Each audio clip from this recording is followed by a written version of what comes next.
वाईट सवयीच्या विळख्यात तुम्ही अडकून पडलेले आहात का?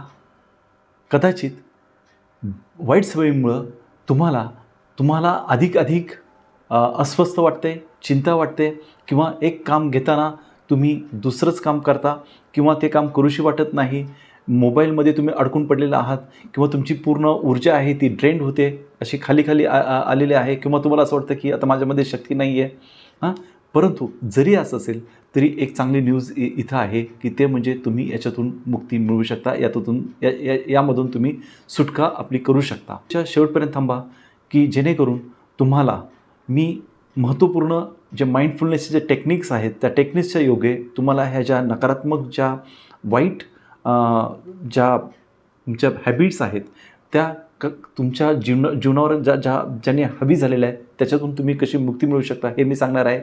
आणि तुम्हाला क्लिअर कट असा प्लॅन देणार आहे की जेणेकरून तुम्हाला तुमचं जीवन पाठीमागं ओढण्यासाठी ह्या ज्या नकारात्मक किंवा वाईट सवयी आहेत त्यातून कशी मुक्तता करायची आणि तुम्हाला तुमच्या जीवनामध्ये जे हेतू आहे, तुमचा जो उद्देश आहे, जो गोल आहे तो तुम्ही कसा साध्य करू शकता हे मी तुम्हाला सांगणार आहे.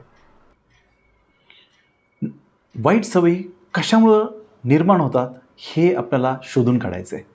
हे जेव्हा आपण शोधतो त्यावेळेस हे जे लूप आहेत हे लूप एकाच्या गोष्टीमधून दुसरी गोष्ट घडत असती आणि त्या कोणत्या गोष्टी केल्यामुळं आपल्याला ट्रिगर होतो की जेणेकरून आपण त्या बॅड हॅबिट्स आहेत किंवा वाईट सवय आहेत ते करण्यास आपण उद्युक्त होतो.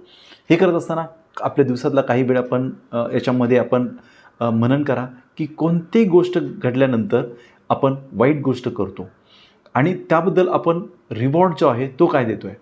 की कदाचित असं असेल की ओव्हर इटिंगचा की अधिक खाणं हा एक भाग आहे. तर कशामुळे होतं? कदाचित बोर्डममुळे होत असेल की मी अस्वस्थ झालो त्याच्यामुळे होत असेल आणि त्याचं रिवॉर्ड असं आहे की ती गोष्ट मी का करतो आहे की ती मला कम्फर्ट मिळते. हे खाल्ल्यामुळं मला कम्फर्ट मिळते, मला सहजता मिळते, मला आनंद होतो आहे म्हणूनसाठी मी ते अधिक खातो आहे. माझी जी अभिलाषा आहे खाण्याची, जी भूक आहे ती भरभरून मिळते मला म्हणूनसाठी मी अधिकचं खातो आहे. तर हा ट्रिगर झाला आणि हा रिवॉर्ड झाला की ह्या ट्रिगरमुळं बोर्डममुळं मी अधिक खातो आहे आणि बोर्डममुळं मला कम्फर्ट मिळतं आहे हे अधिक खाण्यामुळं. तर ही जे एक लूप आहे हा लूप आपल्या लक्षात आला पाहिजे आणि हे करत असताना मग आपण पुढे येतो की आता आपण कॉमेंट करा की तुमच्या लाईफमध्ये तुमच्या जीवनामध्ये कोणते लूप आहेत की जेणेकरून तुमच्या ह्या बॅड किंवा वाईट सवयी आहेत त्या तुम्ही करण्यास उद्युक्त होता.